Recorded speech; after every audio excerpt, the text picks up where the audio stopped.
விலை குறைந்ததால் தருமபுரி மாவட்டத்தில் சுமார் 5000 ஏக்கர் நிலத்தில் பயிரிடப்பட்டுள்ள தக்காளிகளை பறிக்காமல் செடியிலேயே விட்டு விடுவதாக விவசாயிகள் கூறியுள்ளனர். 15 கிலோ எடை கொண்ட ஒரு கூடை தக்காளி 100 ரூபாய் முதல் 120 ரூபாய் வரையில் மட்டுமே விலை போவதாக கூறப்படுகிறது. அறுவடை கூலி, வாகன வாடகை, சுங்க கட்டணம் என செலவு அதிகமாவதால் நஷ்டம் ஏற்படுவதாக விவசாயிகள் கூறினர். இங்க தக்காளியோ நிறைய மகசூல் போட்டிருக்காங்க. ஒரு 5000 ஏக்கராவுக்கு பக்கம் இருக்கலாம். இங்கே விலை ஒன்றும் சொல்லிக்கிற அளவுக்கு இல்லை. இதனால் நாங்கள் விவசாயிங்க நிறைய பாதிக்கப்பட்டிருக்கிறோம்.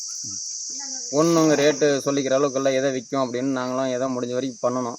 இப்பயும் எல்லாம் மீண்டும் பண்ணிட்டு தான் இருக்கிறோம்.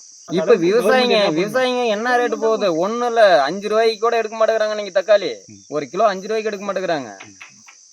இப்போ நாங்கள் என்ன பண்ண முடியும்? ஒன்றும் பண்ண முடியல. லட்சக்கணக்கில் ஒரு ஏக்கராவுக்கு 2 லட்ச ரூபாயிலேருந்து செலவாகுது.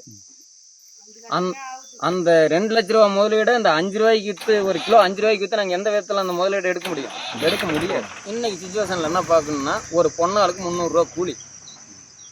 5 ரூபாய்க்கு 1 கிலோ விற்றா ஒரு பொன்னாள் அறுக்கிறது ஒரு 25 கிலோ 30 கிலோக்குள்ள தக்காளி தான் அறுக்க முடியும். அவங்களுக்கு 300 ரூபா நாங்கள் கூலி தரணும். அதை வச்சு நாங்கள் எதை வச்சு பயன்படுத்த முடியும்? பாக்ஸ் 5 ரூபான்னா 25 கிலோ தான் வருது ஒரு பாக்ஸ் தக்காளி. அப்படிங்கும்போது 5 ரூபாய்க்கு விற்றா ஒரு பாக்ஸ் தக்காளியினுடைய விலை என்ன ஆச்சு? 125 ரூபா ஆச்சு. ஒரு பொன்னாளுக்கு மீறி அறுத்தா ஒரு 5 பாக்ஸ் அறுப்பாங்க. அப்படிங்கும்போது எங்களுக்கு எவ்வளோ அந்த இதெல்லாம் போய் இன்னும் கமிஷன்ல இருந்து வாடகையில இருந்து வண்டி வாடகையில இருந்து போனால் எங்களுக்கு என்ன நிற்கும்? எங்களுக்கு லாஸ் ஆகிறதுனால தோட்டத்திலேயே நாங்கள் விட்டோங்க சார். ஏன்னா இந்த இடமுறையில் எங்களுக்கு ஒரு தொழில் ஃபேக்ட்ரி கவர்மெண்ட் மூலியமா எங்களுக்கு ஒன்று அமைச்சு கொடுக்கணும். அமைச்சு கொடுத்தா அதுக்கு எங்களுக்கு உண்டான மகசூல் எங்களுக்கு என்ன, இவங்க விவசாயிகளுக்கு என்ன, எந்த மாதிரி பண்ணா இருக்குங்கிற மாதிரி கவர்மெண்ட் எங்களுக்கு பண்ணி கொடுத்தா நல்லா இருக்கும். தக்காளிக்கு இந்த மாதிரி ஒரு ஜூஸ் ஃபேக்டரியா ஏதோ ஒன்று பண்ணி விட்டு கவர்மெண்ட் மூலியமா பண்ணி கொடுத்தா நல்லா இருக்கும்.